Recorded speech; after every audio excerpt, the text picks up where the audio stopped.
I'd like to introduce the chair for today, Holger Kessler. Holger is a geoscientist whose work revolves around building trust and collaborations and supporting science in government with digital transformation and data sharing. Holger had a secondment to the Cabinet Office, Geospatial Commission that focused on developing the National Underground Asset Register, which is really vital for trees because mapping our underground services helps people avoid tree roots and lots of other things. So without any further ado, I'd like to hand over to Holger, and thank you very much.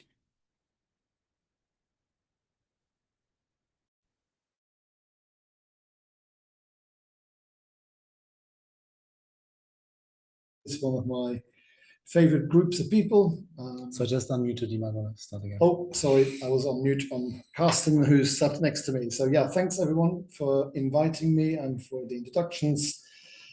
As I said a few days back, this is definitely one of my favorite groups of people to chair and chat with, because I think you really are all driven to make our living spaces and places more friendly and nice and green. And yeah, I chaired one of these a few years back. Since then, I've joined Atkins Realis as a stakeholder engagement lead. I'm still working on the National Underground Asset Register program, but only at the moment in a research function for the Department of Science, Innovation, Technology. And you'll be hearing from Carsten in a moment. If someone can tell me if you can hear us, if you can hear me. Yeah. So loud and clear, Holger. Keep going. Yeah, cool. Yeah, sorry, because I've got a note to unmute myself on my screen. Apologies. So you're going to hear from Carsten in a moment, who works for the Ordnance Survey. We're at Northumbrian Water Group's Innovation Festival. In fact, again, talking for 4 days about pipes and cables and who else might want to be accessing underground infrastructure, buried assets. And so, yeah, really pleased to be here. And I will not go on any further and introduce Carsten Rönsdorf, who's the current product owner of the National Underground Asset Register at the Ordnance Survey, to tell us about what the NUAR system contains. Yeah, hello, good afternoon, everybody. It's really great to see in the chat kind of the diversity of where people are from. We are sat in Newcastle here in the northeast of England. And as you can see on this picture, we really like a good hole in the ground. So we have we have a fairly vast picture library. So the picture that you see on there is actually in front of my own house a few years ago when a gas replacement project came along, and you see the yellow plastic pipe work, which is the gas mains. It's sort of plastic piping that go through the cast iron one that was in place before, but apparently in front of my house it was completely disintegrated. So you kind of see the raw pipe work there.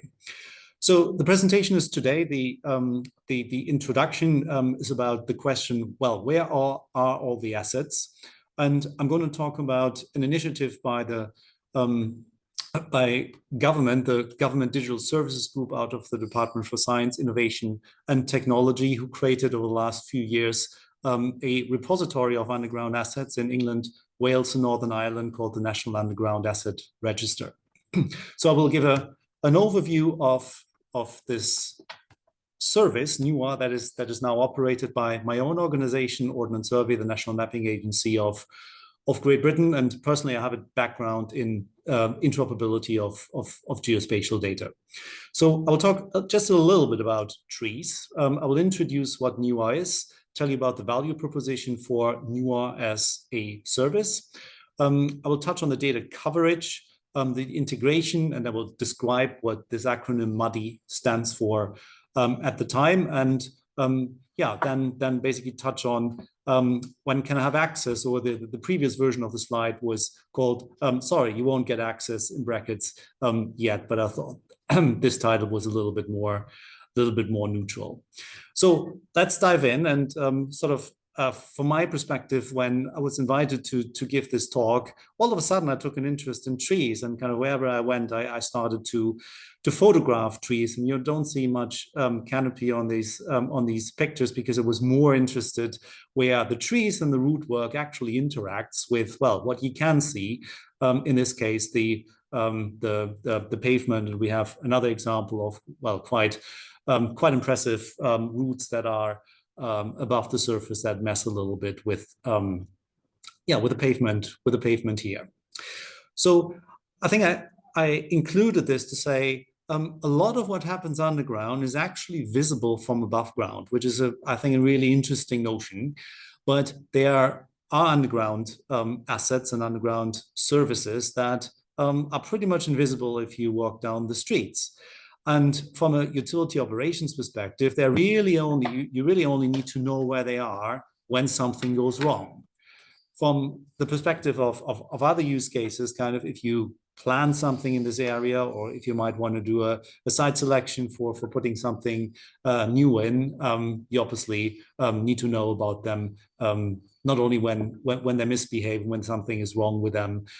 So there are a variety of uses of underground asset. And what NUAR is, it's a digital interactive map of underground pipes and cables and other relevant information, such as the location of trees or conservation areas, as an example. And we created NUAR really with a view that we think it will revolutionize the way we deal with underground utility infrastructure, the way we install it, we maintain it, we operate it, and we repair our buried assets. So what are we currently doing? Well, the current work practice is quite often, and that's, I think, not just a feature in the United Kingdom. I think we've seen this in other parts of the world, and we have a fairly wide-ranging European and sometimes worldwide network growing of people who are interested in the same thing, in buried underground infrastructure and in creating information systems about the presence of buried plant. Having paper plans or PDF plans, which individual utility networks on them, is still quite widespread. So a lot of utility crews would go out with PDF packs of a layer or a PDF for the water infrastructure, maybe split into freshwater and sewage, for electricity, for gas, for various layers of telecommunications. So that's one very typical way of doing it. So the other one is the spray paint on the ground, where members of the asset owning organizations would typically come out and indicate in reality where their maps are. And you see the quote here from Lewis Carroll. So that's really equivalent to that map of a scale of 1 mile to a mile, which is obviously not feasible for everything, but in particular project situations and United States or North American style call before you dig service, where people go out with spray paint. That's really quite common, but we also see this in this country. So what NUAR is, you sort of see on the right-hand side. So it's this digital interactive map that you can pull up on a mobile device. A phone is good enough. If you have a larger device like a tablet or sort of a rugged PC, the user experience gets a little bit better. But it is for a particular group of users, and these are called statutory undertakers. And there is this concept in the UK of a statutory undertaker, which is basically an organization with the rights to put utilities into the public highway and maintain them. And for these organizations, which are broadly speaking the network utilities in their supply chain, including contractors, using such a tool, using NUAR as a tool, they get access to the best available underground asset map with information from the asset owners.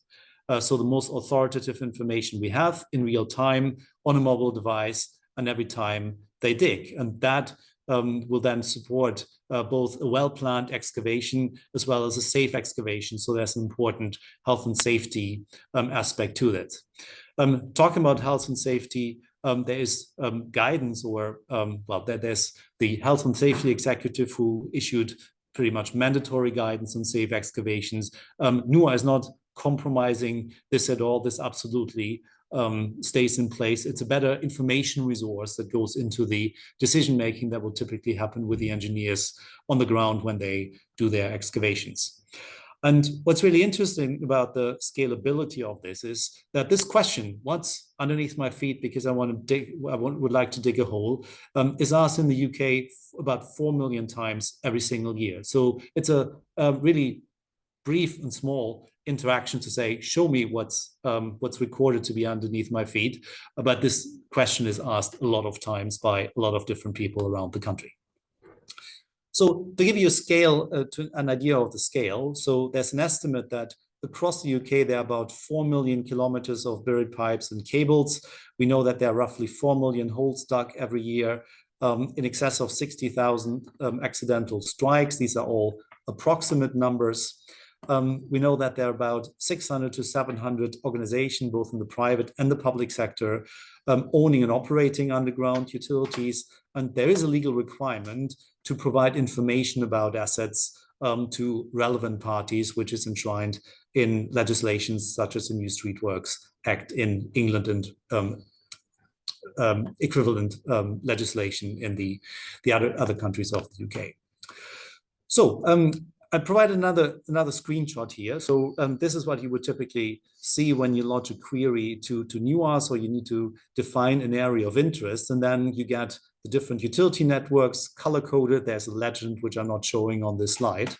And over here on the right-hand side, oops, go back to this, you see 3 little green dots. And if you click on one of them, you see basically what it is. And that's the location of a tree. For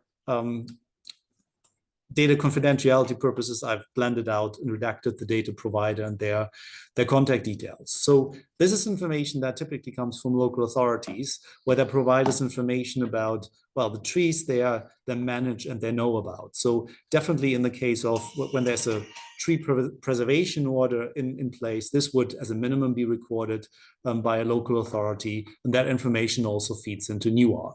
So obviously we don't have detailed information about the roots of these trees, but particularly for back-end planning purposes, where I guess you could probably have an aerial imagery which might also tell you about trees, but on this kind of cleaner vector representation of data, we have information about trees. And the second way this would come across is about an area of vegetation, which you see here, which is depicted as a green polygon on the map. So these are the 2 ways in which information about trees is integrated with the information about the utility services in pretty much any area in England, Wales, and Northern Ireland. So quick word about the economic case. So the Geospatial Commission at the time, which was part of Cabinet Office before they went over into DSIT, another government department, they created an economic benefits case study. It's quite easy to find if you Google it. That's sort of the economic justification and value in excess of £400 million every single year of a fully functioning NUAR system are envisaged. So NUAR builds on quite a number of existing or pre-existing initiatives. So there was a lot of activity throughout the 2000s with research projects that University of Birmingham and others have done, the VISTA project that I was personally involved in at the time, and a number of others. And then things picked up really in the late 2010s with a number of activities in London, the implementation in Scotland, which actually came in a little bit earlier in the early 2010s, the Northumbrian Water Group's Innovation Festival, where Holger and I are currently at, a really important input into NUAR started here. And we also had contacts, as I said before, to other system implementations or other approaches across Europe and a few other countries. So what you see in this map here is the extent of NUAR, which is not in Scotland because they already had a system. But to give you an idea of the extent, we have data for more than 300 asset owners published. There are more than 6,000 users registered on the platform as of last month. We have all the major gas, water, and electricity companies in England and Wales included, more than 100 local authorities. So there's still quite a few missing, but we're working on integrating their data. And perhaps the most the organization with presumably the longest network, which is Openreach from British Telecom, who basically have their plant everywhere in the country. They just signed an agreement with us, so their data is currently not available on the platform, but should be within the next 6 weeks or so. For those of you who are interested maybe in the technical dimension of it, in order to integrate data which comes from 300 or so very different organizations across private and public sector, you won't be surprised that everybody structures their data in a slightly different way. And we have a particular approach in which we integrate all of this data into an international data standard, which is based on a data standard issued by the Open Geospatial Consortium, which is an international standards body for geospatial data, called the Model for Underground Data Definition and Integration, or MUDI in short. And we created a particular subset, a profile for the UK, and then implemented this in the NUAR system. So that's what we're using to store and represent all the data. We are harmonizing the data a little bit, so it's not completely separate kind of in the different areas you go into. So everything kind of an electricity cable, for instance, is always called a power conductor independently of how the actual asset owner called it. And what NUAR currently offered is a free of charge data transformation service from the format and the structure that a utility organization, a network organization holds and represents their data into the MUDI data model. So that critical question, for those of you who are based in the UK, when can I have access to NUAR? As I said before, NUAR is currently restricted to use by statutory undertakers, so the network utilities and their supply chain.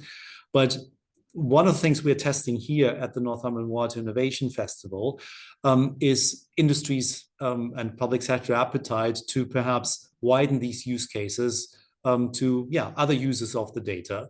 I believe DCIT has a list of maybe 130 or so other use cases, so that's quite a long list. And there's a shorter list which has been publicized by DCIT as well of the use cases they are currently thinking about making data available to. This hasn't been decided yet, so I can't promise you anything, but I think we would realize that particularly in the wider domain of urban planning and planning, we definitely see very productive uses of this data. But at the end of the day, this will be down to a policy decision by the Department for Science, Innovation and Technology. So to give you a little bit of background of kind of where this sits conceptually, there's a really useful slide from the Open Data Institute, which spans this spectrum of data from very open data on the right-hand side, so data that's available to anybody, to very closed data on the left-hand side. So think about data like employment records or financial information that you don't want everybody to see. And then with NUAR, we are somewhere in the middle here, where we need to protect data because we don't want anybody to access this data. But at the same time, we want to give controlled access to small bits of the data because we know that this is absolutely relevant. So NUAR is really, there's sort of two forces. One is to open the data, the other one is to protect the data. And we think we found actually really good and pragmatic way to bring these kind of two elements, the protection and the opening up of information together. And if data has been opened up for additional use cases, this is going to be done in a very, very measured and controlled way. So these are just a few tidbits in terms of how people in the utility supply chain are using the data. I'm not going to read this out. So you have different job descriptions, different tasks that people within the utilities, in this case, Northumberland Water, are using the data, and a bit of a comment that was done based on this LinkedIn post, where you can see somebody's using this really as a key tool as part of their day-to-day process. So we have some really, really nice tidbits of usage information and testimonials available about the system itself. So coming to an end, we know where the services are, or at least we know where most of them are, because there are still utility services where even the operators have no idea where they are, or perhaps they don't know absolutely for certain. we have created really an integrated picture of different utility types across a fairly large geographic area, as I said, England, Wales, and Northern Ireland, and the widening of access to NUAR is being considered. Thank you. That's great. Thank you, Carsten. I've muted myself. I hope everybody can hear me. As we say, we're sitting next to each other in the same room. There's been a few questions in the chat. I've tried to answer a few, but we'll probably have time for a couple directly for Carsten. Of course, we've got some general discussion time at the end. So I have answered the question about drainage. So all highways drainage data, if mapped, is available through NUAR. That is correct. And of course, not many of the culverts and drains, of course, are mapped. But if you just want to say a quick note on gullies and drains. Yeah, at least for those organizations who currently participate in NUAR. So we're currently in a voluntary participation mode. I guess I would expect that a lot of this information would come from local authorities, at least in certain areas. And we're still working our way through quite a number of local authorities that we're currently onboarding. So we're currently not complete in this area, but we're getting there, and we expect legislation to be forthcoming that would actually mandate the data provision from all the asset owner organizations in scope at a later date. So I guess at least at some point over the next perhaps couple of years. Great. There are a lot of questions I can see further up. I've actually skipped past those, so I will use the next speaker's time to consolidate some of those. But Carsten, I think you can just quickly take the one on tree preservation orders. I do think that is a data set that is part of the of reference layers in the. So I haven't seen the actual question, but tree preservation orders is well, typically a local authority would hold a GIS data set about TPOs or tree preservation orders, and the most local authorities who hold that data and are currently onboarded to NUAR as a data provider make this available. And these are the green dots that you saw on one of the screenshots that will most likely be tree preservation orders, or if they aren't, they would look very similar to the ones I showed. Great. And we have, just checking my agenda, we do still have a couple of minutes. So are you able to say something about... Yes. Sorry, I just noticed somebody did ask if there was a fee for local authorities to use NUAR. I did answer that in the chat, I think. So public sector use is expected to remain free of charge. But so I hope I've answered that. If not, I haven't pressed commit. And there's one question, Carsten, on whether we already are measuring and seeing benefits of reduced strikes, which is a question that often gets asked. Maybe you want to just give a quick view on that. Yeah, so part of the business case for NUAR is the reduction of utility strikes. So for that, I think we know that we need to do more research on establishing a baseline that we can actually measure against. I believe DCIT has already started this work based on I guess work that happened a few years ago. So this is something that we're currently setting up. From an operator perspective, so Ordnance Survey as operating the system, we've really focused on providing a reliable, resilient service for the last few months since we took on the operation of the system. And really one of the important next steps is to measure benefits and track this in order to underpin the business case. Yeah, and really important to add to that, the Ordnance Survey have only just switched on the what's called a public beta version, which now allows the full scaling and incorporating NUAR into business as usual. And I do think the official timeline is that by the end of this calendar year, the system will become fully operational by the end of this. Because important to say here, and that relates nicely to a question by Charlie, will consultants be allowed to use the platform on behalf of local authorities? And the answer is, for now, if they're working on the specified use case. In the long term, as Carsten's already caveated, there are investigations. I put a blog in the chat whether anybody can use NUAR for other use cases. So currently, not for what you're asking, Charlie, not for designing new transport infrastructure, but the supply chain is involved for safe dig, for the safe dig use case. Right, there is one more that has appeared. Okay, we have lists of which local authorities have still got yet to be onboarded. I do believe NUAR does now include a map of operational and onboarded organizations. Is that right? Yeah, this is available for organizations who have access to users. So within their operational area. So let's say you are a local authority somewhere in the Midlands, you would have access to NUAR data in your area. So you wouldn't have access to it in Wales or Northern Ireland or Cornwall or Lincolnshire. And in your operational area, there's functionality where you're presented with a list of asset owners that publish data into NUAR. That's one of the more recent pieces of functionality that we enabled around about 3 weeks ago. I love the information in the chat that your mum has unplugged your Wi-Fi, so I'm glad you're back in the room. And one final question on this one I could quickly take. The level of detail on NUAR is as the asset owner has details, so it is all the branches and all the different parts of the network.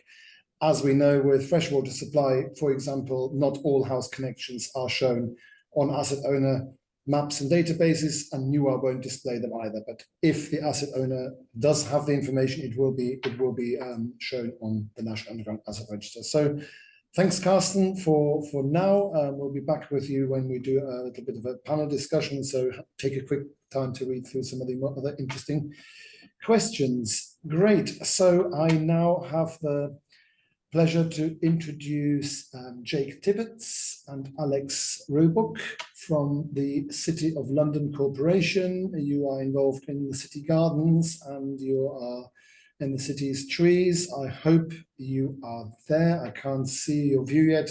Over to you to tell us about what you do and how you find space for trees in the City of London. Okay, thanks, Holger. I'll just share the presentation.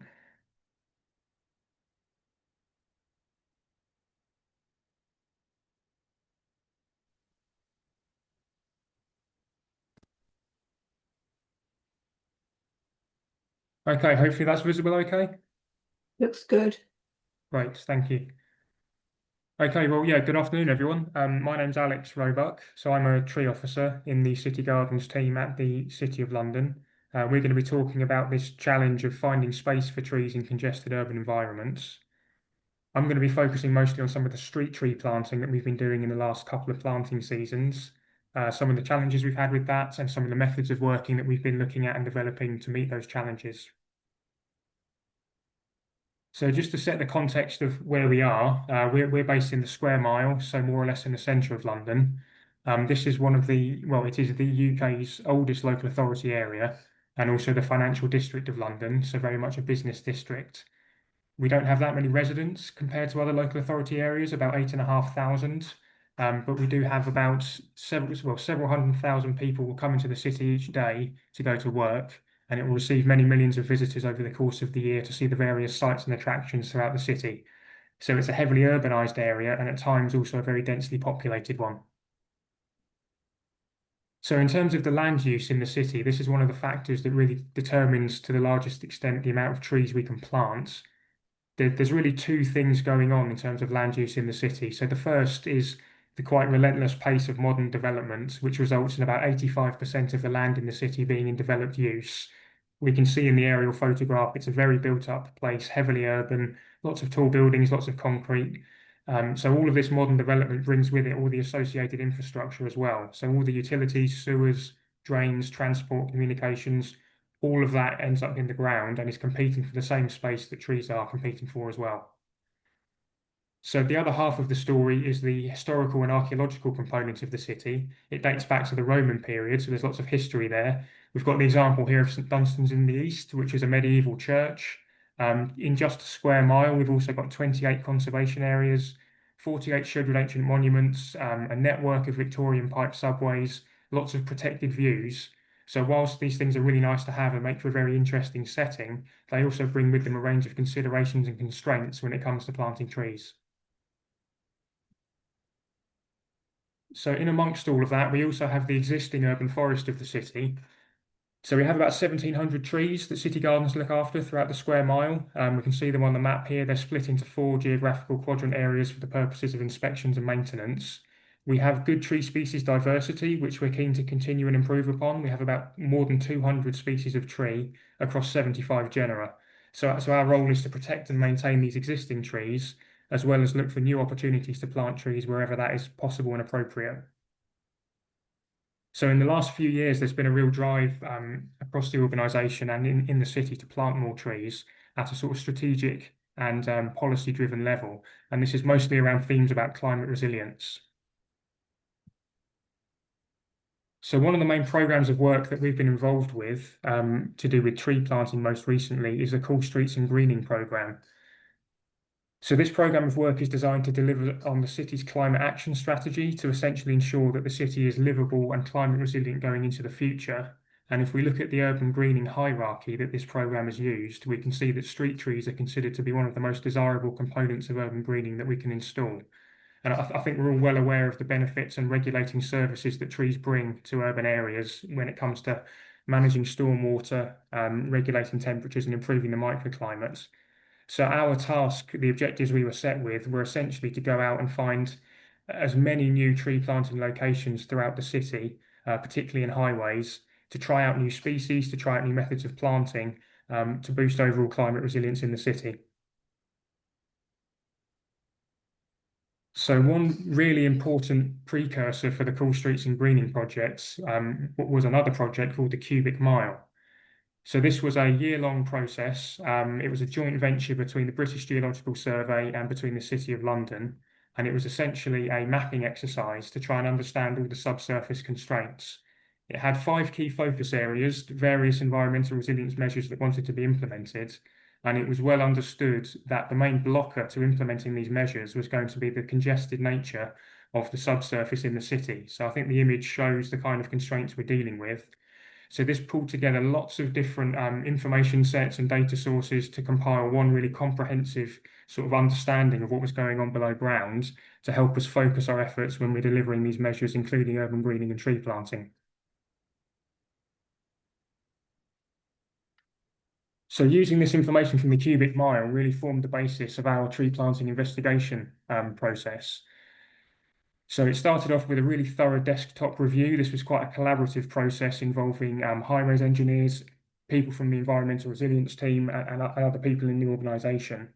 So by using the information from the Cubic Mile, we were able to pinpoint the areas where we were more likely to have success and then essentially populated those areas with potential tree planting locations right across the city at roughly 6 to 8 metre centres.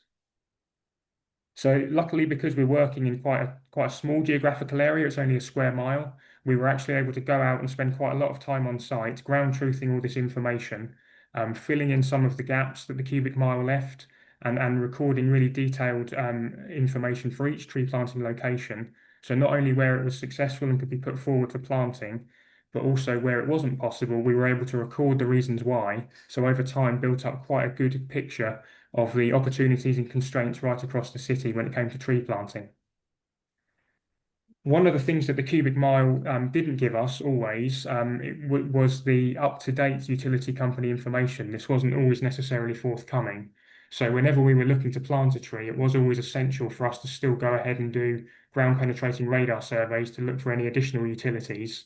And if then that still looked okay, we'd go ahead and do a full trial pit excavation to the full extent of the proposed tree pit to make sure it was completely proven before planting in the autumn. So these photographs just kind of illustrate that process a bit more. We actually found it quite useful to build up a sort of photographic library of all these investigations. So when we're dealing with, a few hundred locations, it could get a bit confusing as to exactly where we'd been looking. So this became a really useful reference point. It also became really useful to give to the radar scanning crews so they knew exactly where we wanted them to scan so that we were getting as accurate an information as possible when it came to do the trial digs. So this particular location, this is an A road in the city. This is where we had a good outcome. This is one of 4 new elm trees that we were able to install last year to kind of extend this avenue of elm planting down this road.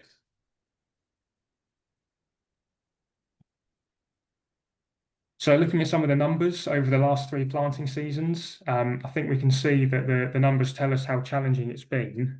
We can see at each stage of investigation, we lose quite a significant portion of potential locations, which tells us that even when we're going out, having used information such as the cubic mile and all the other data sets that we've scanned previously to going out and looking, even when we then go to scan with the radar surveys, we're still losing a significant proportion of those pits.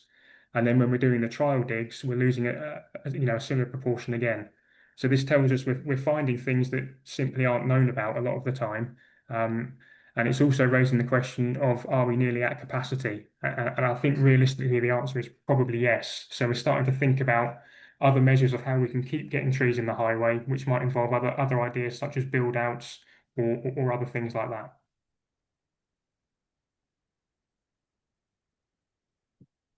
So in terms of the overall outcomes of this particular piece of work, there's good and bad. So I'll start with the negatives and get those out of the way. As I said, we have come across quite a lot of unidentified and redundant services. This can be particularly frustrating when we're at the sort of trial hole stage and we're finding things where we don't really know even what it is or who it belongs to. So if there was an opportunity to sort of have a bit of a cleanup on that side of things, that could potentially free up some more space for tree planting. The city is a busy place, lots of construction, lots of vehicles, so we do get damages, unfortunately, when a lot of time, effort and expense has gone into finding these tree locations and they then get damaged. That can be frustrating. One thing we're noticing as well is that some of our newly planted trees are getting tangled up in development applications. So developers might come in with proposals to remove some of these trees with an idea that they can be easily replaced elsewhere. And one good thing that's come out of the information we've gathered is that we've now been able to demonstrate quite clearly that there aren't actually alternative locations to plant trees in. And rather than the tree itself necessarily, it's actually the tree planting location that's really important to us and worthy of protection. So that's been a good outcome. Again, on the positive side, I mean, I've shared the highways data, but taking the project as a whole, we've planted almost 200 new trees over the last 3 planting seasons, which is really good going considering where we're working and the constraints we're dealing with. We have tried out some new species and some new techniques, so that's also been a positive. As I said, the data and information we've gathered has been really useful and will continue to be so. And more generally, the tree planting has had its profile lifted within the organisation as a result of carrying out this work. And the sort of collaboration piece is happening better. So we're getting different teams within the organisation approaching us with planting ideas or finding locations for new trees, which has been really good.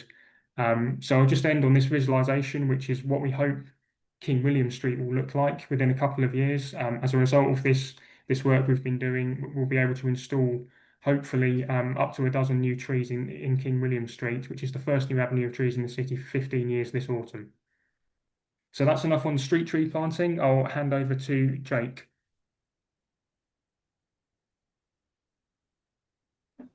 Thanks, Alex. Yeah, my name is Jake Tibbets. I'm the City Gardens manager, so I manage the City Gardens team in the City of London, and I've been working there for about 8 years. I was previously the tree service manager at Islington Council, so trees are my thing. I'm going to be talking a lot about underground services and highway authorities in my presentation. Alex is controlling the presentation for me, so I'm going to be saying things like, Alex, next slide, please. So Alex, next slide, please. I am going to answer some of the questions that have come up in this that have already come up about size of tree pits and trying to get bigger tree pits in. Traditional highway trees planted in metre square pits, and I think pretty much all trees planted, well, ever since I was a tree officer starting off back in the early 1990s, were planted in metre square pits, and recently we've been trying to get in much larger engineered tree pits. Going back to the traditional pits, as I would call them, at the end of the process Alex was talking about, we would often spend a lot of time staring into holes in the ground making decisions about whether we could plant trees in and around services. It's very rare we've actually able to dig a tree pit, even a metre square pit, where there are no services in the pit. And often what we are doing is making an informed decision on site and a little bit of a cost benefit and a risk benefit analysis about whether we can plant trees close to services. What are the services? Are we looking at a high density pipe with no junctions there that we can plant close to? Or are we looking at junctions and potentially weak areas of which we should avoid? So yeah, getting in metre square pits in the city is hard enough. You can see from that picture there is a tree in the background there, and you can see roughly where the tree pit is, and you can see the amount of services going in there.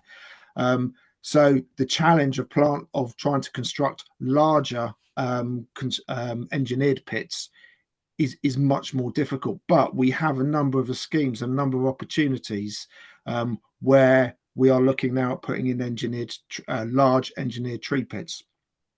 The city have really become very focused on increasing the amount of green infrastructure. They realise that for the city to be a cool and pleasant place in the future, we need to increase shading. So we need large, mature, shade-producing trees. I just saw a question which I'll come back to at the end. And highways are buying into that as well. What often happens in these schemes where we have the opportunity to get these large canopy trees, these large engineered tree pits in, tend to be where we're closing down roads and we're pedestrianising them, or we're widening the pavements and we are making the roads narrower, and we're planting trees into what was originally the road surface. And when we're doing these large schemes, the process which highways talk about, the highway engineers, is the C process, where we come up with a scheme, we design a scheme, and then we write to the utility provider and say, we're proposing to do this. This is the design scheme. This is what we're proposing to do. Can you tell us about your services that may be in the area? And inevitably, what the response we would get, or the highways would get, would be, we've got services in near to that or underneath where you're proposing to do this scheme. We're going to need to relocate our services, and it's going to cost X amount of money. Next slide, please, Alex. That process often felt to me like it was the dog, the tail waving the dog. The conversations would go a little bit like this: is that highways would contact the utility company and say, we want to do something, tell us what we need to do in relation to your service. And the service provider would come back and say, oh, you need to move the service, and we estimate it's going to cost you a lot of money. And highways would come back to us and say, look, this scheme is either not economically viable, or we were looking at planting 20 trees and now we're looking at maybe planting 3 or 4 trees because of the costs. And it just felt like a very, very difficult situation, and one where we were not being able to achieve the objectives of greening the streets. Next slide, please, Alex. So I started looking at the legislation that governs highways authorities and service providers, including statutory undertakers. And my background isn't this. I am a tree person, and so I'm hoping some of you on the call have a better understanding of this and may be able to help me out with this, because the story I'm telling you is where I have got to, and I've not come to a final conclusion. We haven't arrived at a place that I want to be at yet, but I'm going to tell you where we've got to. Highway authorities have a statutory duty under the Highways Act to maintain and improve the highway. This includes resurfacing, widening, drainage and safety upgrades. We have a right, highway authorities have a right to do this, even if utility apparatus is present. Utility companies have a right to be consulted under the New Roads and Streetworks Act, and their infrastructure protected, and can require steps to minimise interference or damage to their equipment. Next slide, please, Alex. So, under the New Roads and Streetworks Act, utility companies do not have a power to veto large schemes which are happening close to their services. But they do have a right, as I say, to be consulted, and they have a right for their infrastructure to either be located or protected or a design adjustment to be made. And the costs of this protection under a big scheme falls on the highway authority. The cost of maintenance of infrastructure falls obviously on the utility providers. So the way the New Roads and Streetworks Act is written really puts a tension between the highway authorities and the utility companies. Utility companies want the money to be spent when a project is going in to move their services away, and the highway authority wants to put in the scheme and that be able to put in the scheme which comes in at a reasonable cost. And so there is an understandable tension there between the two. If you put a scheme in over the top of utilities, the ongoing maintenance costs fall on the utility companies, and obviously it is increased. So utility companies have a right to ask for services to be relocated, but those requests of those relocations have to be reasonable. And my argument to highways is, if we are protecting the services, that is also a reasonable way forward. Next slide, please, Alex. So very briefly, under the normal Highways and New Roads Streetworks Act, utilities can't stop works from happening. They have a right to be consulted. They can require protection of their assets. And who pays for the apparatus to be moved? The authority, if it's part of the scheme, but the maintenance of that, the ongoing maintenance of that utility is borne by the service company. And if there's a dispute, there's an arbitration process, which I'll come on to later. Next slide, please, Alex.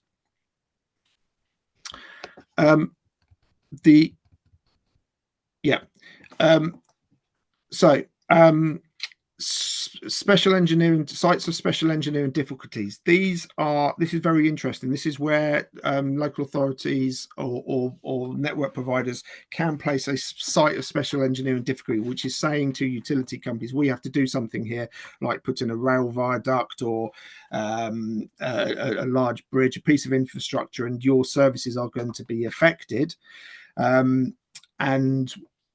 There is usually a process for negotiation. The network provider, the local authority, can put in things like service ducts, access panels that can be built in to help with the ongoing maintenance. But the New Roads and Streetworks Act does not impose an ongoing obligation on the highway authority to compensate for future maintenance costs. So again, there's that tension where I can understand why utility companies are wanting to say right at the beginning of a scheme, we want you to move the service because you bear the cost of this scheme. We don't want to bear the cost of ongoing maintenance in the future or increased maintenance of our services. And under trees don't fall under, you can't have a site of special engineering difficulties for trees, just trees on their own. It's not one of the reasons which the New Roads and Streetworks Act decided it's important enough to classify a site as an SED. But SuD schemes do come under this, and obviously we are doing more and more tree planting in SuD schemes. So I've got a question from someone. Sorry, Jake, I was just going to give you a 2-minute warning. 2-minute warning, right? Okay, I better hurry up then. Next slide, please, Alex. So I skip through this slide because it's basically what I've just said. So the next one is an example of a scheme that we're working on, where that blue line shows the line of a utility which runs underneath SuD schemes where we want to plant trees. Those SuD schemes are very shallow. They don't reach down to where the service is. And we've written to the service company and we said, well, Highways wrote to the service company and said, we want to build this scheme. We think we can protect your pipes. They're not going to be interfered with. And we think you'll be able to maintain your pipes afterwards because you can dig down through the SuD scheme. The utility company came back with a very harsh response. Alex, next slide, please. Which basically said that they would look at, we would be breaching section 174 of the Water Infrastructure Act 1991, and they'd be forced to serve a notice on us if we went ahead with this scheme.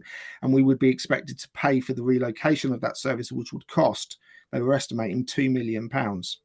Next slide, please, Alex. The Water and Infrastructure Act, skip this slide, you can have a look at this when we send around the presentations.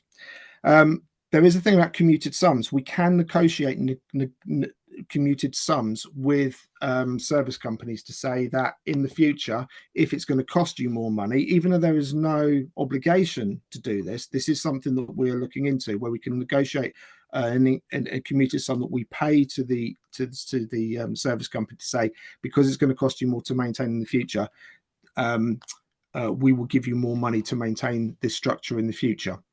Next slide, please, Alex.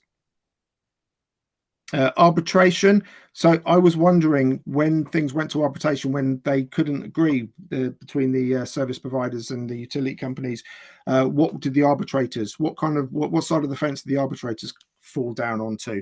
And unfortunately, because it's arbitration, it's a private process, and we can't find the I'm not able to find out what the outcome of those arbitration processes are, though we have started speaking to a King's Counsel to try and get some insight into that. Next slide, please, Alex. So where does that leave us at the end of this? There's a lot of questions about what is reasonable.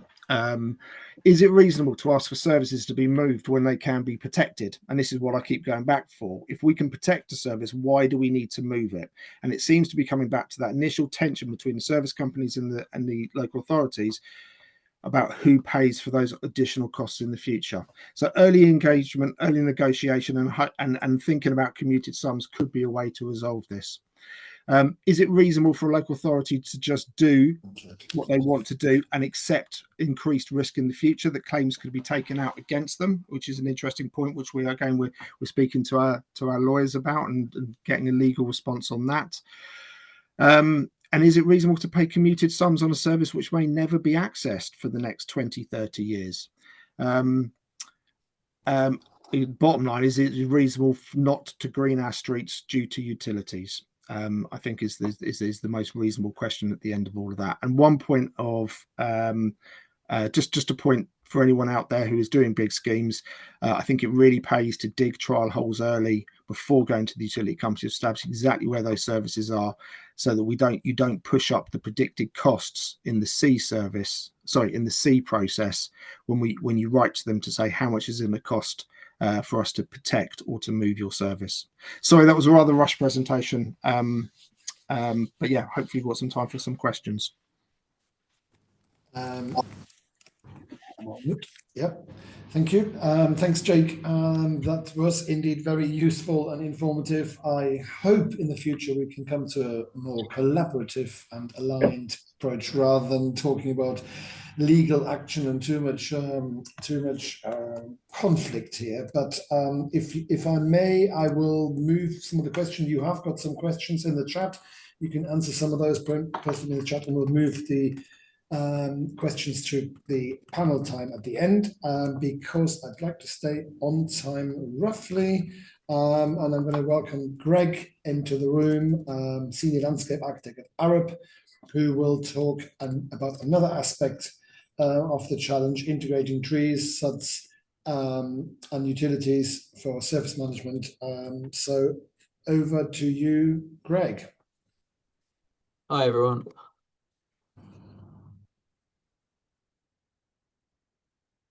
Right, hopefully you can all see that. Looks good. Perfect.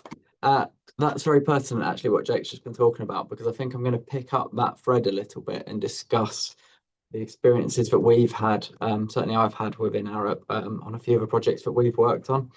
So this presentation is going to focus on integrating trees, SuDS and utilities for better placemaking. And again, look to tackle some of those issues that Jake's been coming across. So quick introduction to me. I'm a senior landscape architect at Arup. I've been heavily involved in SuDS, but I also work on all sorts of infrastructure, flood alleviation, and all sorts of things really. I'm usually working in the realm of retrofit, hence why utilities is such a challenge. I'm a huge advocate of SuDS, the green blue infrastructure. We should be adopting this as standard on all schemes. I strongly believe that, and I'm fed up with people coming up with excuses why we shouldn't. And I think probably my biggest bugbear is when you sort of turn up to a project meeting and people are still designing schemes like it's 1970, very much like stuck in some old school ways of thinking. I appreciate most people on this call are going to know most of it already, but for the benefit of those who don't, I will quickly run through why do we want sods and trees in our urban environments. And the way we approach it is always thinking about multifunctional landscapes and holistic benefits. It's about the economic, the social, and the environmental, and bringing all that in. It's not just about making nice spaces, because it's not enough to justify the funding these days, but that is an outcome as well. It's about designing towns and cities that are going to be fit for the future and fit for the challenges ahead. So in terms of environmental benefits, we've got reducing risk of surface water and sewer flooding. We've got improving water quality, increasing biodiversity, reducing the urban heat island effect, carbon capture and long-term storage, energy consumption, and replenishing groundwater. And this is probably not even an exhaustive list. There are probably additional things as well. Some of the key social benefits, we've got heat stress reduction, we've got air pollution reduction, we've got improving people's mental and physical health. Things can be used as an educational resource, and there's links to reduce crime, and these things can be used for traffic calming as well. And in terms of economic benefits, we've got a land value uplift. It can serve as a catalyst for investment, and it can actually enable development by dealing with other issues such as flooding, and reducing the costs associated with those, and increasing footfall and retail activity. So that was a quick whistle stop. So what's getting in the way of us doing this everywhere? Because it seems so simple, right? But I'm sure a lot of you have come across the problem before, which is, oh no, there's services here, they're in the way. We can't possibly have trees and plants here. Well, I'm here to tell you that you can. The first thing you do, now I'm quite annoying because I like to ask a lot of questions. If someone tells me I can't do anything, I want to understand, well, why not? So the standard list of questions that I always think about is, well, what are the utilities? Where are they? How deep are they? What are they made of? Is anyone actually going to dig them up, or are they just sat there doing nothing? And then that can sort of feed into a hierarchy of what utilities are going to be a problem and which ones aren't. So this is the hierarchy on the right is something that we use on a project in Mansfield. Obviously, there are some things that you want to potentially avoid, but there are some things that are less of an issue. And once you understand this, you can form more of an educated, balanced view on what can be achieved. But certainly, just because there's utilities, it doesn't mean that SuDS and trees can't be achieved. And I think there is a bit of a misunderstanding. I think a lot of people, including people at utility companies, think that tree roots are going to damage their utilities. But actually, what we find is most modern plastic utilities aren't going to be damaged by tree roots, but people digging up utilities will damage those tree roots and potentially kill the tree. So that's the flip side that needs to be weighed up as well. So the next questions to ask is there a long-term risk of conflict, or is it just a construction problem? Is it something that the contractor can manage on site? Can they work safely around the utilities that are there? Because obviously, you know, that hole in the picture on the right, once it's filled in, well, the utility is going to be back in the situation they were in previously. And then, yeah, can the contractor work around those utilities without needing to divert them? Because diversions are expensive and time consuming, as Jake touched on earlier. No one particularly wants to do it, except maybe the utility companies. This is an old diagram in the bottom right that I've nicked off the internet. I'm sure, again, many people have seen it before, but just in case people haven't, most tree roots are within that top 600 mil of soil. They often extend far beyond the canopy extents. There is a sort of old school method of thinking, which is that the roots are just the tree almost flipped underground, but that's certainly not the case, and this does need considering. But to caveat that, it does depend on the species and conditions, because the roots will go where they need to find nutrients and oxygen.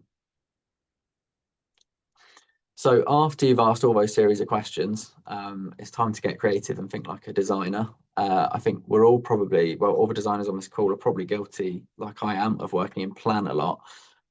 So I've made up an imaginary street, and if you look at it, you know, there's loads of lines on, and you look at that and think, well, we can't possibly get anything green in there because there's no gaps between the lines. But when you actually draw things out in section, what you realise is there's a lot more room than you think. Exception being most streets that Jake and Alex are working on in the City of London. This probably applies for most normal towns and cities, but not quite there perhaps. So obviously on some projects you might have a full clash detection model which you can work in, but a lot of the time you won't, and you just need to start plotting stuff out on pen and paper, and it's not going to take very long. But you might realise it's just less of a problem than you think. So I definitely recommend this as a way of working. And then again, can you get a bit creative? Can you start moving things around to avoid the need to touch any of these utilities, understanding what they are and what the issues are around them? Can you bridge some of them with the SuDS feature or the tree pits? So you're avoiding dealing with them at all. You're sort of just leaving them in situ and obviously flagging them as a risk during construction. But once the SuDS or the tree is in, there's not much of a problem there. So this also applies to things like urban tree pits. When you're working with plastic crates or structural soils, you can shape them around utilities. A few things to avoid and be conscious of, but generally you can shape things around utilities to make it work. And sometimes you just don't need to avoid them at all. Some modern utilities, especially sort of cables, low voltage cables, telecoms, can just be incorporated into a SuDS bed or a tree pit. Again, noting that if they need digging up, they might damage the tree roots, but if you're just planting grasses, perennials, shrubs and things like that, then it's going to be very reasonable in terms of reinstatement. And if that utility does need to be dug up, it's not going to cause an enormous problem.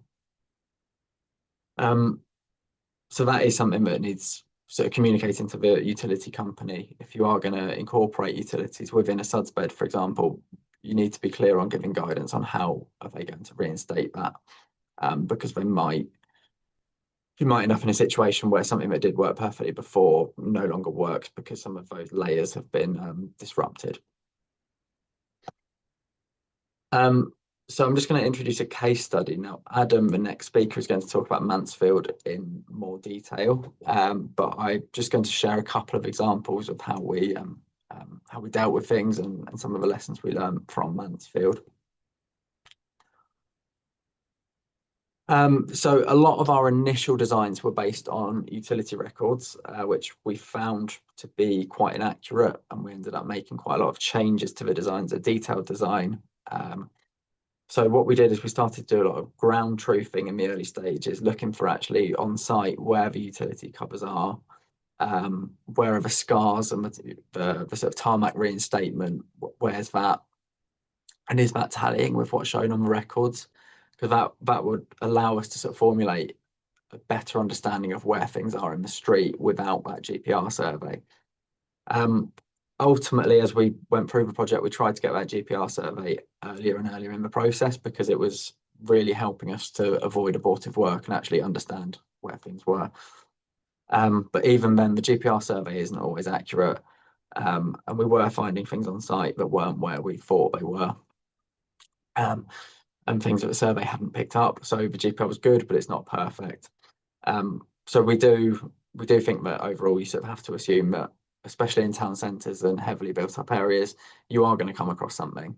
So if you can factor that cost and delay in from the start and accept a reasonable risk on that, then it sort of help to deal with things as you go on.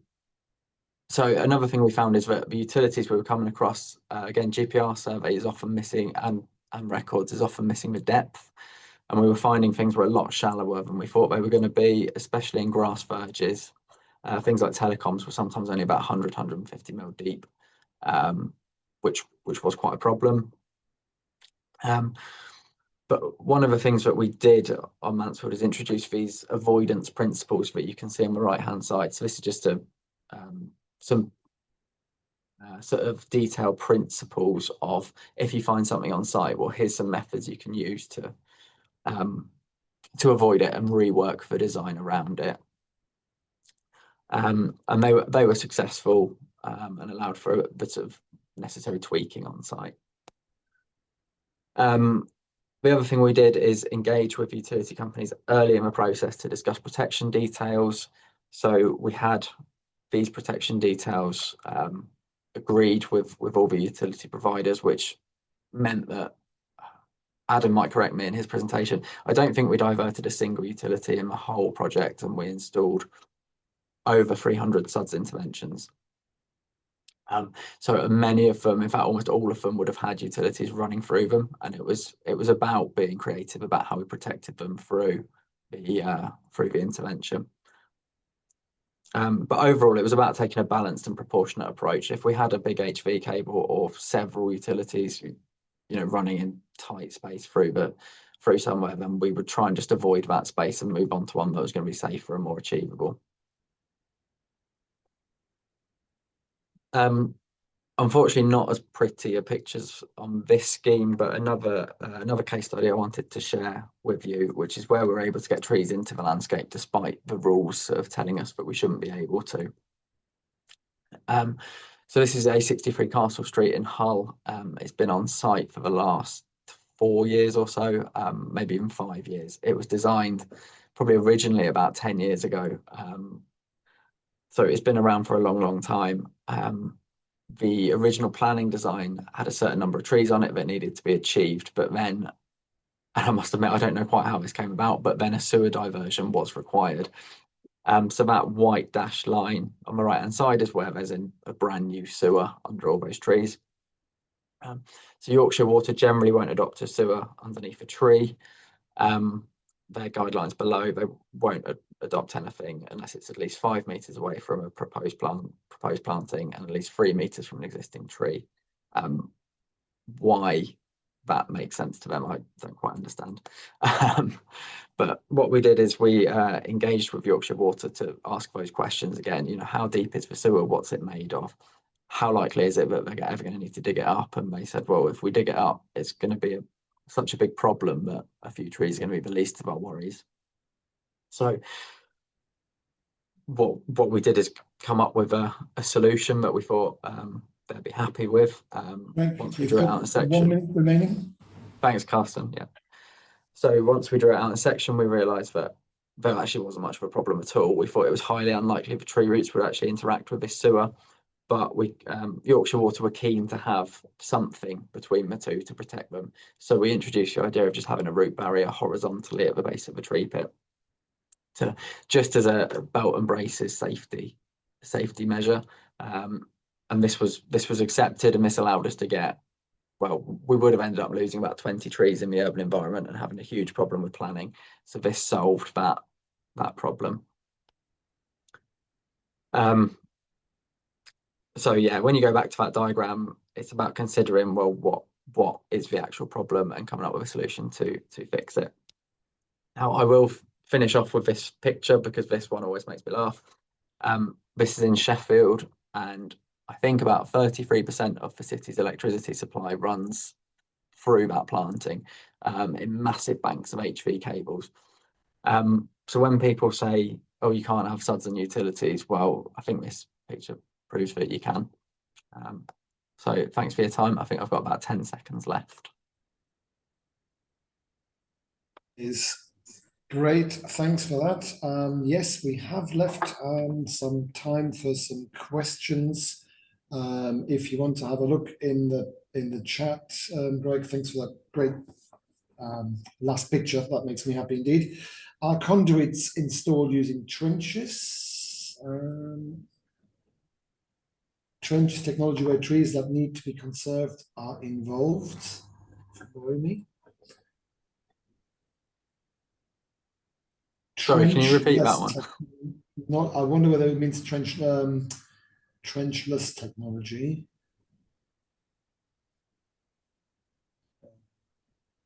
So I'm not sure about the installation of new utilities, if that's what that question is about. Apologies, I might be misunderstanding, but I was sort of referring to trying to fit green infrastructure and SuDS around existing utilities.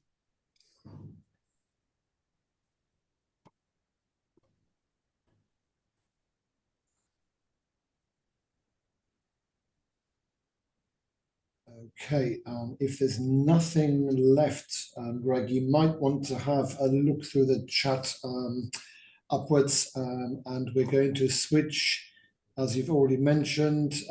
Adam is here from Severn Trent Water, who've worked with you and alongside you on the Mansfield scheme. So let's bring Adam in and we'll have the panel session for questions after that. Thanks, everyone. You hear me? Hello, can you hear me? Yes, we Yep. can. Adam. Yes. Excellent, thank you. Yeah, so my name's Adam Boucher. I'm the delivery lead for Mansfield Green Recovery, which was part of a post-pandemic allowance by the regulator to do, in a sense, additional works. One of those projects was this project, and effectively it was a opportunity to trial how we manage surface water in a different way through sustainable drainage systems. And we were awarded, following that bid, £76 million to provide nature-based solutions to protect the community of Mansfield from flooding. Mansfield was chosen because of its geography, its geology, its surface water flood risk, and its social deprivation. And we've provided 31 million litres of network equivalent storage through the provision of 343 SuDS interventions. And I think what we've managed to do is create almost a blueprint of how we can manage these kind of projects, or actually deliver these kind of projects in a catchment-wide situation. And of course, we get the bonus of making Mansfield, where I live, an even greener place to live for our customers and communities. And what we've actually done is create 4 nature-based template designs now to help us retain surface water in the future, from contributing area where impermeable area has been put down, replacing those green areas that we had, slowing and reducing the flow now into our sewers, or infiltrating into the ground where possible. So we've built proper SuDS.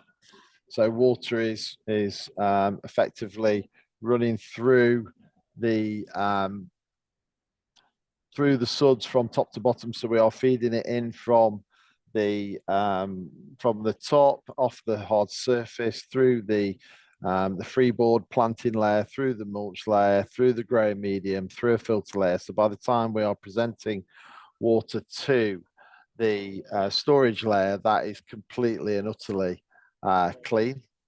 And this really helps us, and is quite an innovative solution, because we can then present that back to the ground if full or partial infiltration is possible. But if we need to return that to the sewer, we are actually doing that through this chamber, which is a 10 mil orifice, and that is very different to the SuDS manual.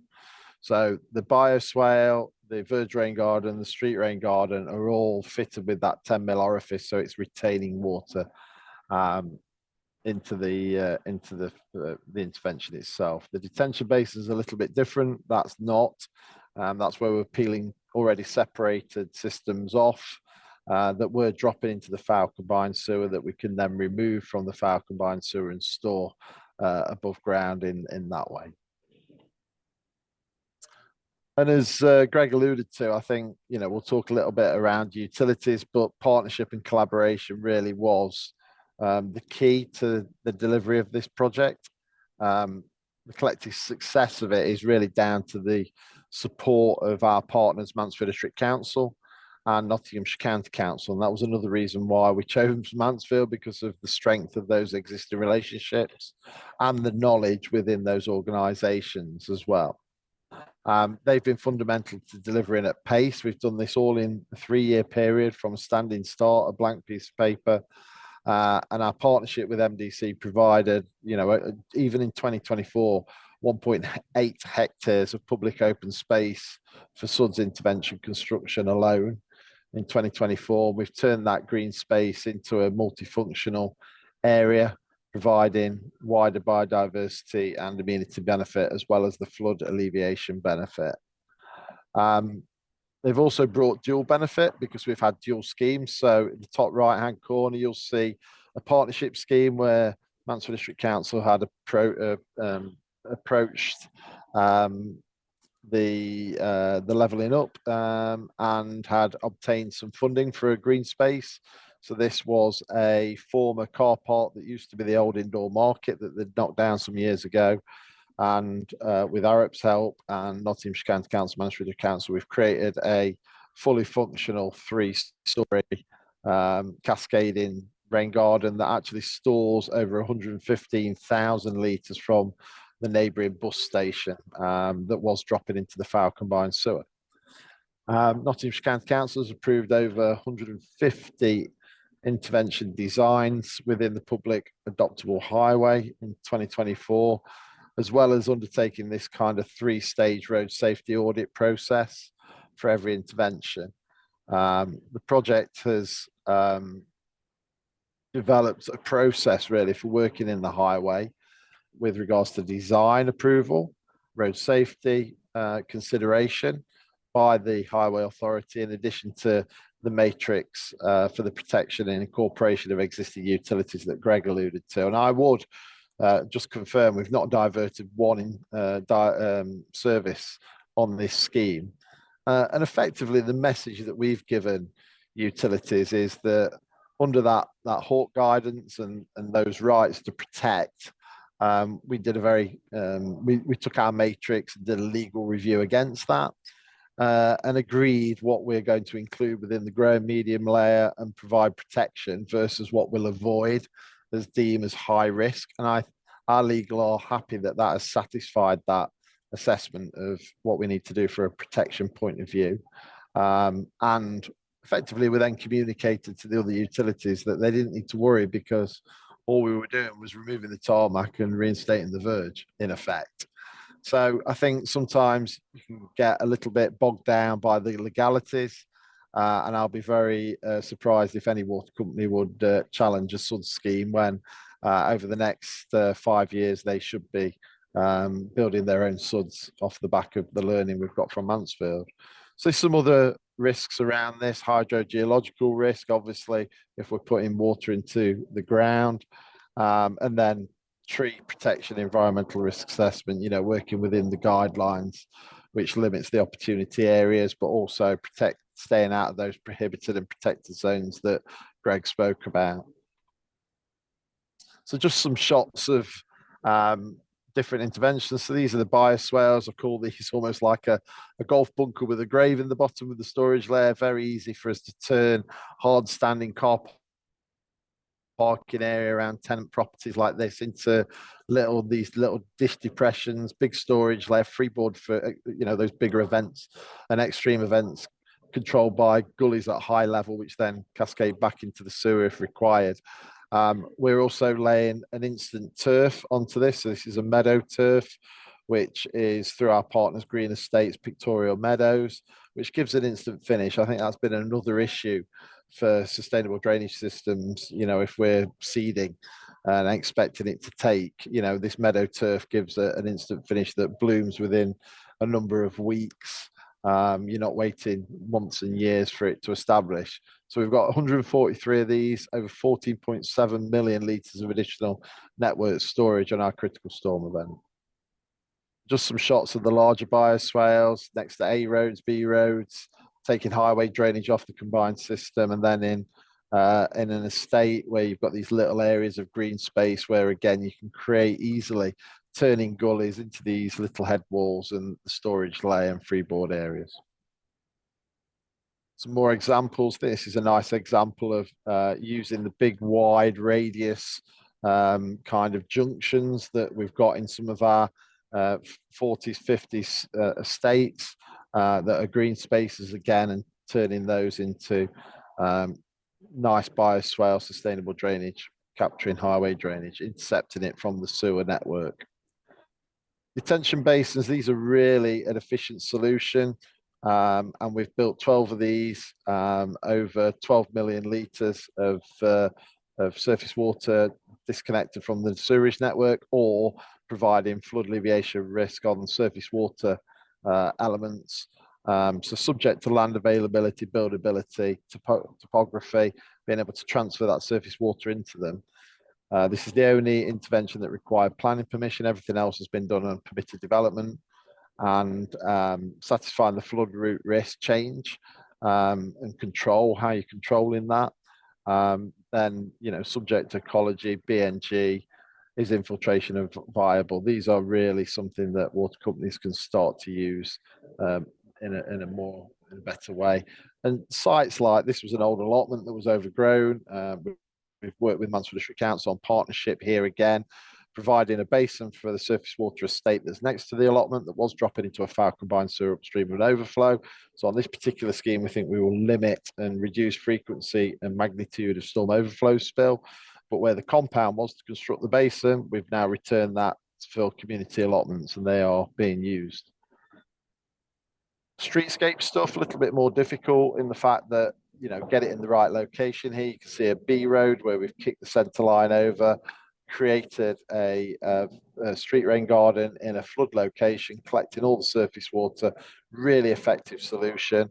Corner verge rain garden on a wide verge, and again, nearly 1 million litres of storage being created through over 70 of these. Still quite expensive because you've got that concrete box, and this is the next challenge really for SuDS. How do we get away from this concrete bath that we're creating for the SuDS to sit in?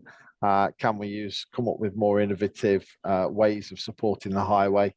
But on the storage layer front, really innovative products. This is Hydro Rock that was used on the storage layer. Because you don't need highway load in here, you don't have to use granular, which gives you 33% porosity. You can use something that's this rock wool. It's a bit like a cavity wall insulation that provides up to 90% porosity. So these are really effective solutions in gathering surface water, stopping it overwhelming the sewer network. It's been accepted well in some locations, like the B roads side of churches allotments. A bit more complex when working in more residential streets, and some challenge there with regards to perceived impact on parking capacity versus need.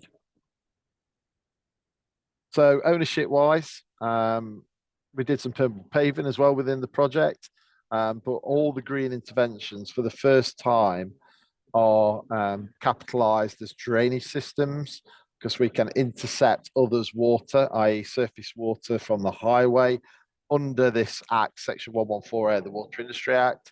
We went for a King's Council ruling using the agreement under Section 115 of the Water Industry Act that allows us to create a bridging agreement with the Highway Authority under 278 of the Highways Act. So effectively, if we are in private land, we have the ability and the power to serve and put this installation in. If we are in an adopted highway, running carriageway or adjacent land, we can use the Highways Act powers that the local authority has to do it in partnership with us, then owning and maintaining that asset for life. And that, again, that maintenance is a game changer. It's the first time we've been allowed to do that as a water company, first water company to do that, and add it to our asset base going forward. Just a bit of detail around ownership around the intervention. So in this particular example, it's a bioswale. The red line is effectively the intervention. That is the bit that is the Severn Trent area that will be maintained. All the other surrounding grass will be continued to be maintained by Mansfield District Council. The pipe out is ours, but the pipe in from where the gullies have been moved, where that crosses the boundary into Severn Trent land, that then where it crosses the boundary into the intervention, Severn Trent intervention, that is then becomes our pipe. But the bit from the gully to the intervention remains in the ownership of the Highway Authority. So that's where the site is in an adoptable highway. So this is adoptable highway grassland. This example, this is Mansfield District Council open space. So that remains in Severn Trent's ownership from the moment it leaves the highway. The light blue is the highway drain, collecting the surface water in curb drainage, feeding it into the bioswale. That immediately, as soon as it leaves the adoptable highway, comes into the private land. That becomes our asset. A similar one here, but again, adoptable highway highway drainage to the edge of the adoptable highway. As soon as it crosses, that stays highway drainage until it enters the intervention. So we've developed a process really for how to install these legally, how to work around utilities, how to fund them for the first time, and also the process of who owns what and who's maintaining what after. So lots of knowledge gained and research, and we're sharing that knowledge through SIWEM, SuDS, Australia, who are kind of the gatekeepers of the national standards and helping with those national standards through DEFRA.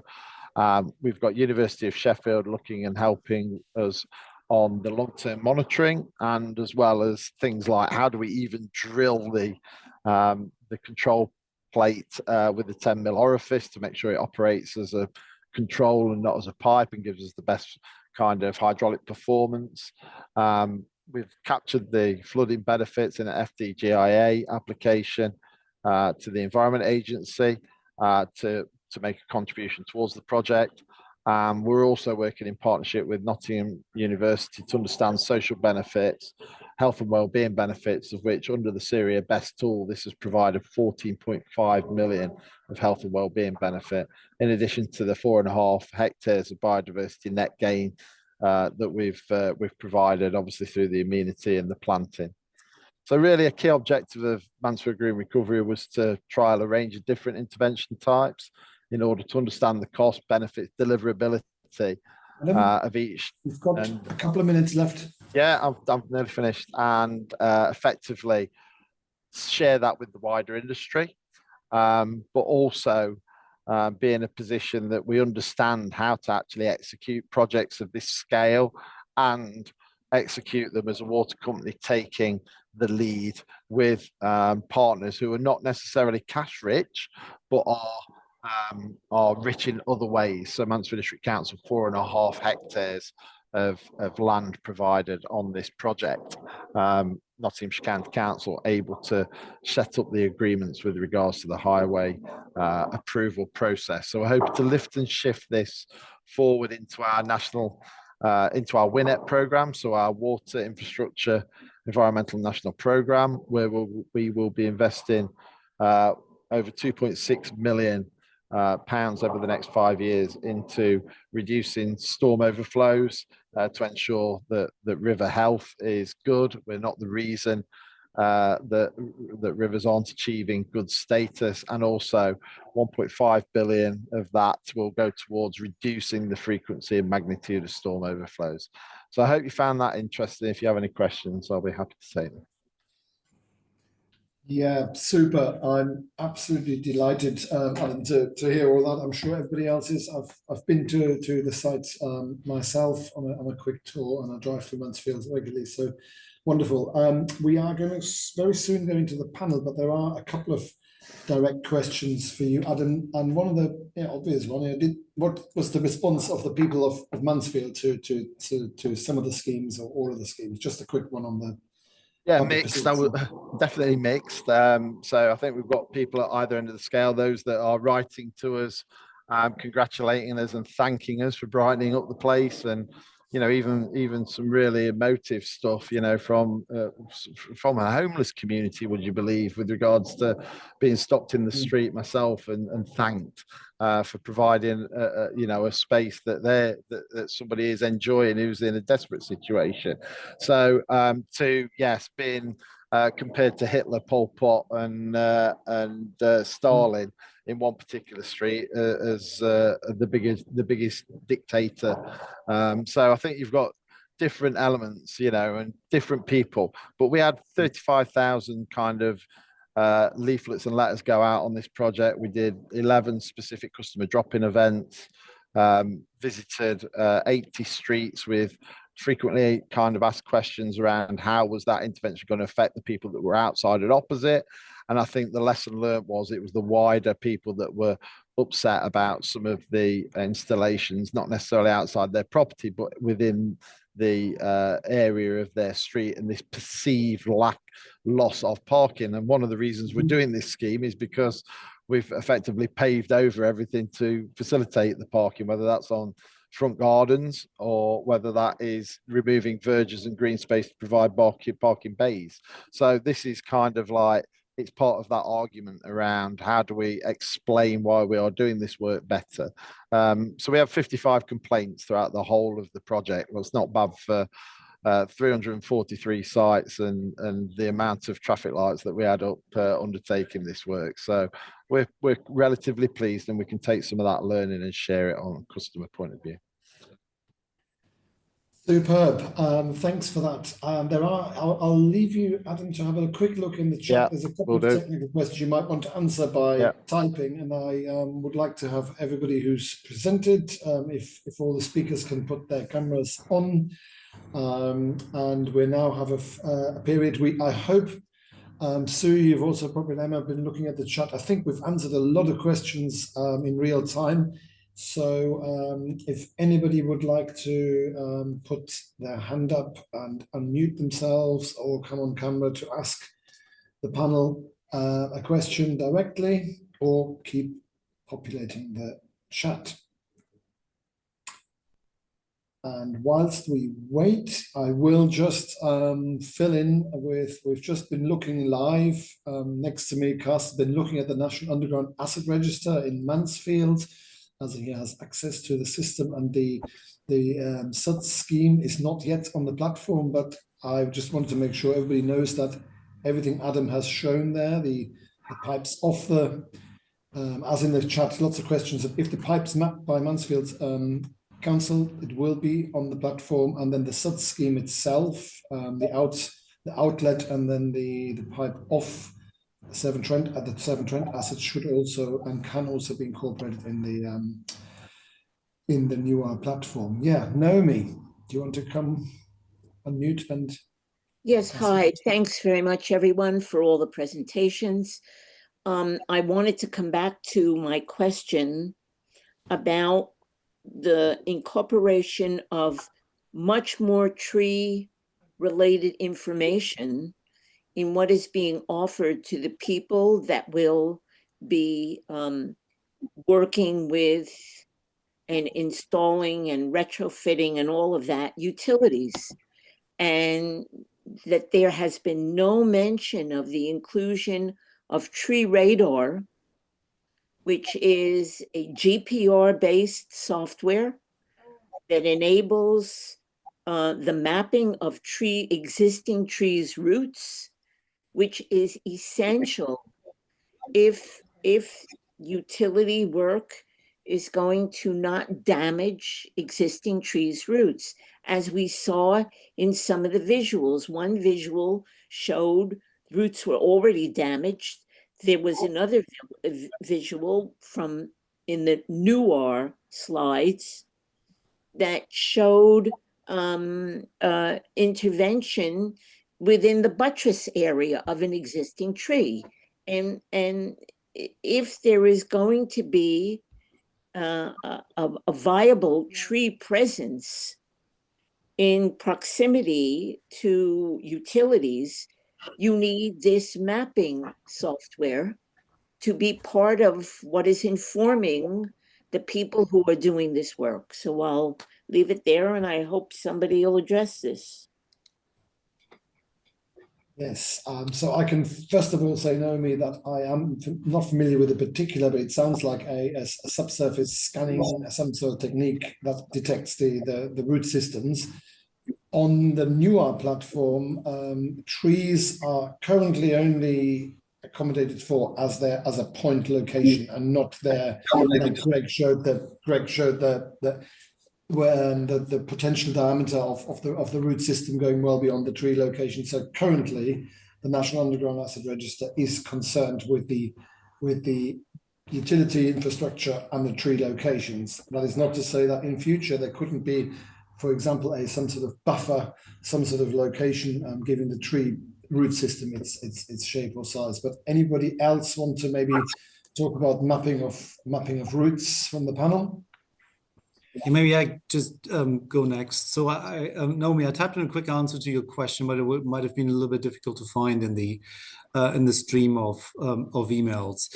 So with any kind of sensed information, GPR is a viable technique to locate underground assets, particularly in project scenarios. We don't think it's a viable technique to actually map large areas of underground utility assets. So this information is not included in NUAR, and we're sort of restricting ourselves to the asset records from the respective asset owners. So including such data, I think in principle is a really good idea. I'm not familiar with the presence of this type of data amongst stakeholders, which could include highways authorities, it include local authorities from the tree side, it could include utilities. So I'm not quite sure whether there is actually any critical mass of the presence of this information to be included, but I noted it down as one potentially very useful type of data that could be included in the future.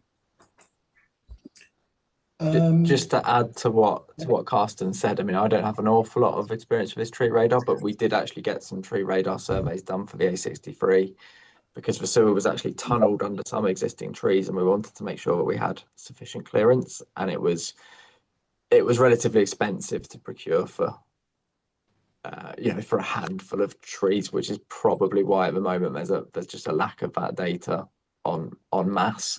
But certainly it is. We found it to be very useful in specific challenges on specific projects. Yeah, en masse, a bit trickier. But expense has to be weighed, upfront expense has to be weighed against avoided costs down the road.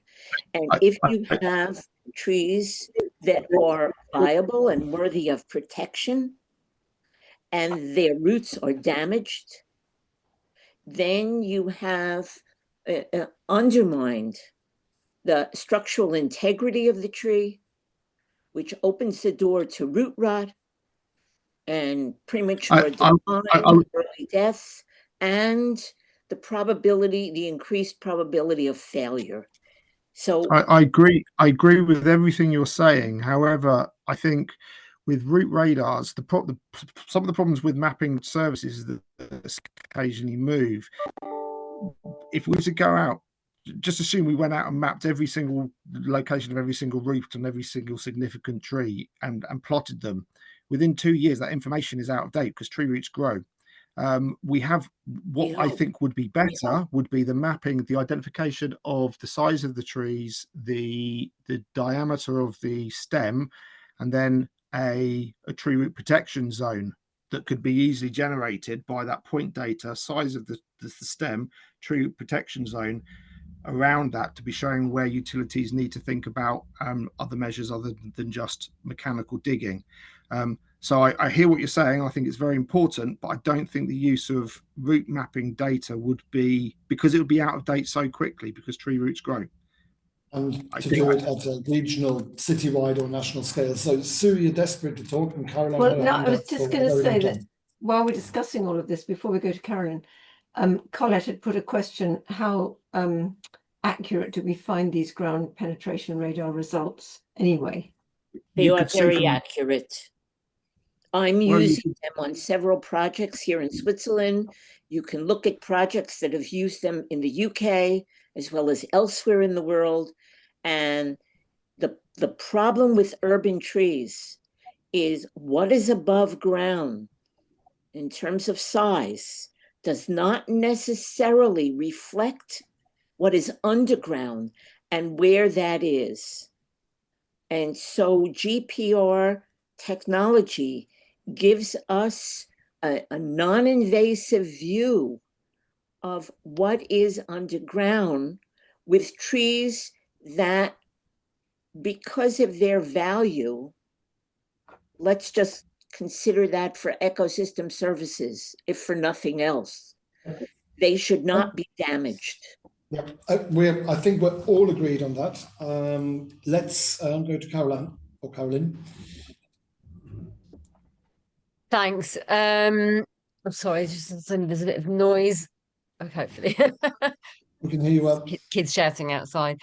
Yeah, I'm from Possible Climate Charity, and my work is around curbside greening and specifically trying to replace car parking with curbside street trees. So I'm just keen to hear any learnings or insights from the panel about successfully retrofitting old streets with curbside trees for improving climate resilience, and any good case studies that we can shine a light on to encourage more local authorities to embrace planting trees in the curbside. And this is obviously because we need to reduce car parking anyway, to reduce traffic and emissions from transport, but also particularly from a point of view of cooling our streets, and particularly in London, where many of the pavements are just too narrow to accommodate trees on the pavement.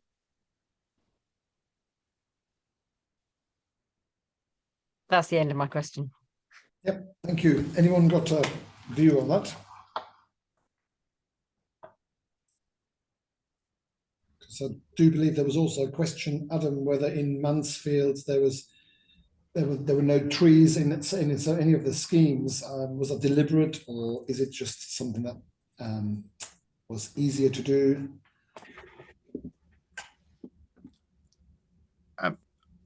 I'm sorry, was the question more about losing car parking spaces and replacing them with curb build-outs?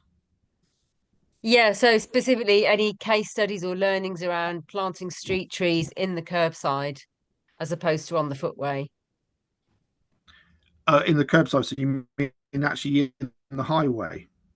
Yeah, exactly that. Because yeah, I mean, so both in Islington and the city, we are looking at and it's usually on the back of, because of funding, we're usually looking at other funding sources like people-friendly streets programs, where we're looking at improving, if you like, the pedestrian experience coming from major transport hubs, where money's been put in to widen the footways.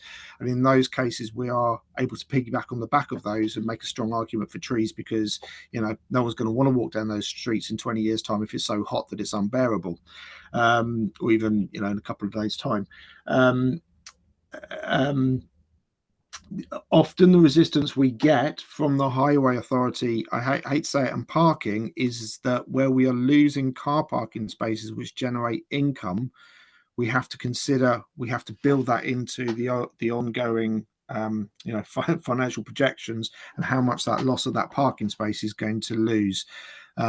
So we have to build that into the cost benefit analysis. We are making a stronger case, and it's I think the long-term goal where we are getting to is education and the importance of trees, and the ecosystem services of trees. So when people are talking about financial loss, you can start talking about the financial benefit of ecosystem services of trees, and how the ecosystem, the value of that highway asset actually appreciates over time as opposed to depreciates, as like most other highway assets.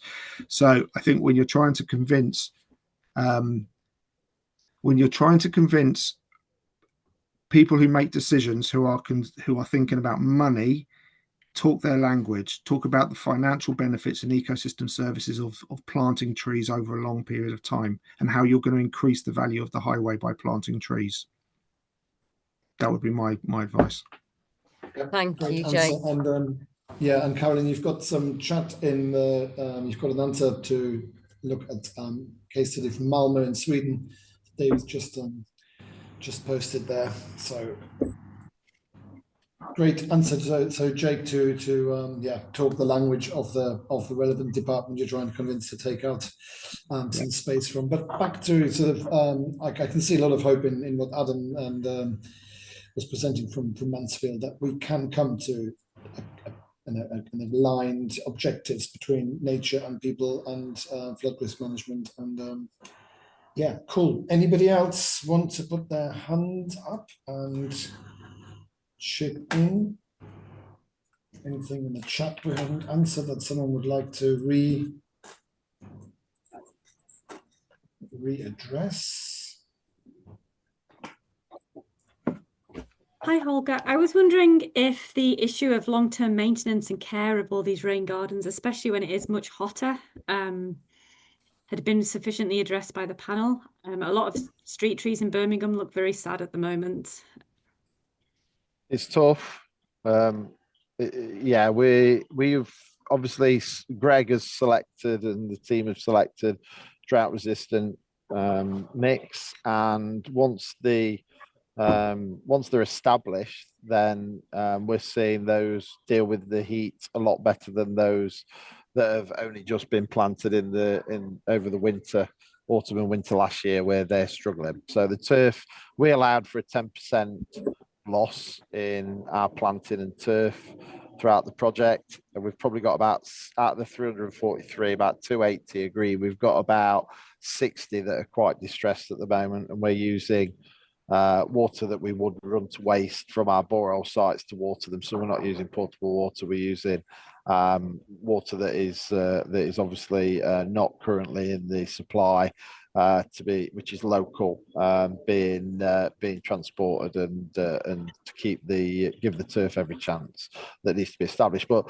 SuDS manual does talk about this 3-year establishment period, so we understand that, but I think once established, we won't have an issue. Some of them seem to be reacting better as well, where they are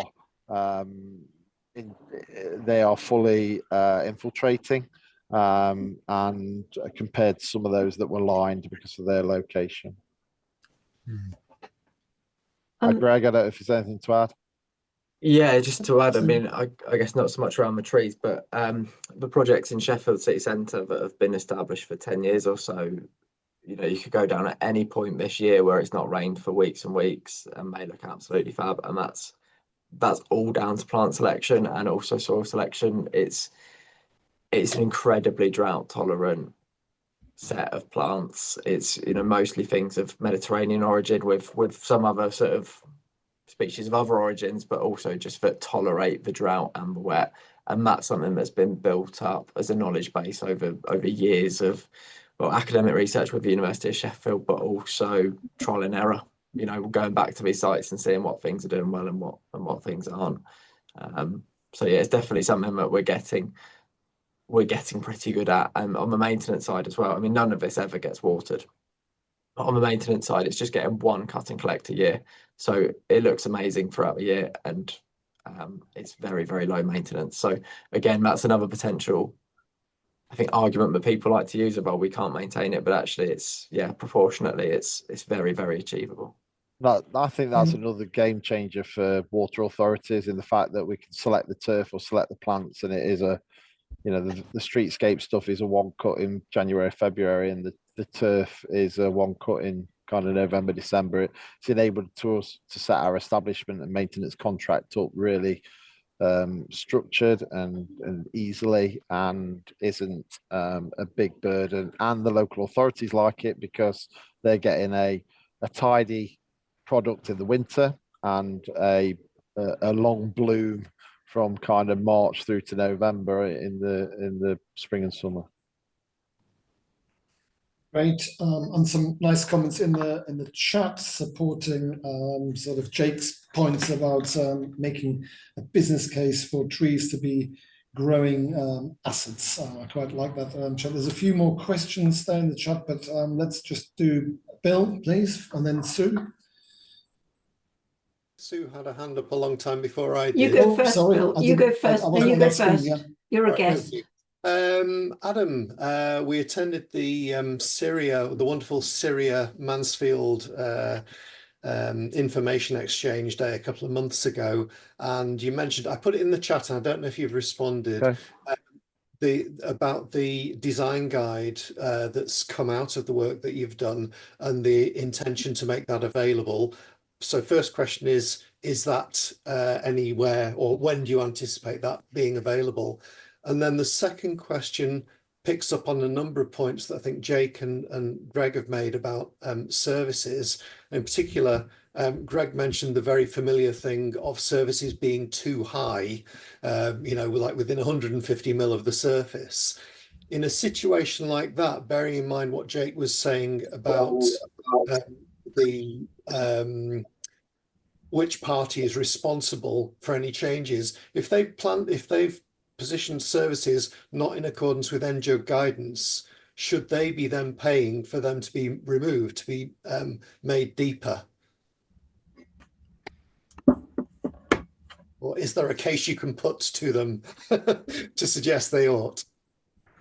On the first one, we will be sharing our guidance hopefully this month. I've seen the website page that's going to host that. So yeah, we have an obligation to share off the back of Mansfield. That was one of the regulators' key outputs, and we will be doing so hopefully this month. Thank you. Looking forward to that. I just picked up a couple of questions, Holger. Perfect. One was actually my part of that own for question. Jake. It was whether on the cool streets thing, whether they got any projections for the reduction in the urban heat islands as a result of all the additional tree planting. We haven't, not at the moment. I mean, we know that you can have a difference, a temperature difference of 10 degrees centigrade under the shade of a tree from the outside on a highway, but we haven't yet done those projections. The first stage of the Cool Streets and Greening program that we've been working on will be coming to a close this planting season, and we're hoping for an extension. And part of the assessments we'll be doing at that stage is looking at the impacts that we've done within the first 4-year phase. So we should have that, but we don't have it at the moment. And the other thing that I saw has come up quite often is whether, particularly in these congested spaces, there's sufficient opportunity space for tree roots so that the trees that you plant have got a chance of reaching maturity. I think I'm kind of lucky being in the city, because the city is built on 2,000 years worth of building. So the city is actually on about 5 meters worth of made up soil. Yeah. So once we manage to get trees to establish within the city, and the trees get out of the tree pits, they generally do, and there are lots of exceptions when they're planted on top of rail lines and tube tunnels and stuff, but they generally do quite well. But yes, I think I am lucky because we have 5 meters worth of spoil basically that we're planting into, but outside of the city that is a problem, and I think there is a real need for, and despite that, we are still looking at trying to get in structural tree pits with much larger root volume. So yeah, I'm lucky, but I think absolutely there is a need to dig bigger pits. Over to you, Holger. I'm sure we've reached. Great discussion. I've just been looking up and down the chat. We've got a few more minutes to go.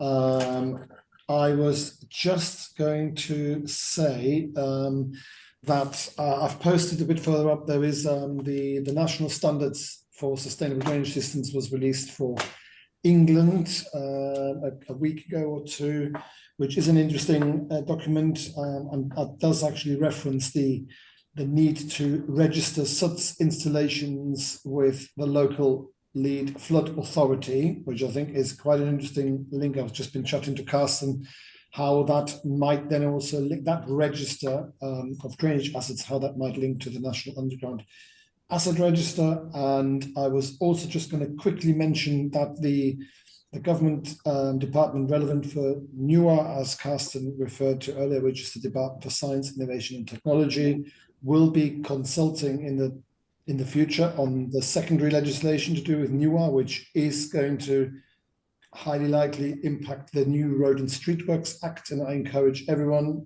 whether you're individuals or institutions, to listen and reach out to the department in those consultation phases and put in some of your thoughts. You know, for example, should trees and roots be considered assets? You know, there will be times to influence the shape of secondary legislation in the near future. Any other hands? Interesting question, David. Currently, local authorities can only give permission to supply chain organizations or consultants who are working on the safe dig use case. But exactly your question there is part of the research that Carsten mentioned at the very beginning that Atkins Reales are doing for the client to see if extended use case and uses will be permitted, and that is exactly what will be coming out, consultations on that in the next few months. and that utilities aren't necessarily buried and laid at their correct, at the required NJOG location and depth is another potential side benefit of having a national underground asset register, because if everybody works to the same map, and remember NUAR at the moment is really pretty much only a two-dimensional map, because depth, as I said in one of the questions earlier, is only really ever recorded on the gravity sewers. But we can only hope that in time a future NUAR owner-operator might at some point require as-built and as-laid documents to be fed into the platform. So you don't just get away with the design plans, but you might one day be required to finish the job and give your actual survey as-built plans back to the platform. That's just another potential effect of NUAR, that we're becoming a bit more transparent and organized with what we've actually installed and not just hide it under the tarmac. I think, Sue or Emma, I was going to hand over to you. Thank all our panelists with either a virtual or real applause for their excellent talks. I think there is hope for the future, and certainly with sharing case studies that we've had today is very important. And yeah, Sue or Emma to finish today's seminar. Well, I just, Holger, like to thank you very much for chairing. I think we've all been very fortunate to have such a wide range of expertise sort of tell us the issues that we've got to all better understand. I think we are gradually making progress on this sort of issue of trees and utilities, so let's keep moving on that. Our next seminar on the 11th of September is actually related, because it's on resilience and climate risk and the role of urban trees. So don't forget, anybody who wants to register for that. So I think it's just thank you all on, to everybody, those attending, those speaking, all the questions put. I will go through the chat and try and make sense of it. So it will be on the TDAG website with all the references. So hopefully something fairly useful for you all. Our newsletter for July is also on the website, which also relates to events and other things, publications and research taking place. And I think it's time for tea. Emma and I'll stay online, and Dee and I will stay online. Oh, forgot. We've just launched the second part of our tree canopy, first steps. So this is on site assessment. So that will be on our website. And it must be thanks to Deanne for bringing that to fruition. When it was finally published, it was version 42. But you can see it's been quite a lengthy process. We'll stay online for a few minutes in case anybody's got any other business or suggestions they'd like to raise with us. And otherwise, thank you all very much and see you another time.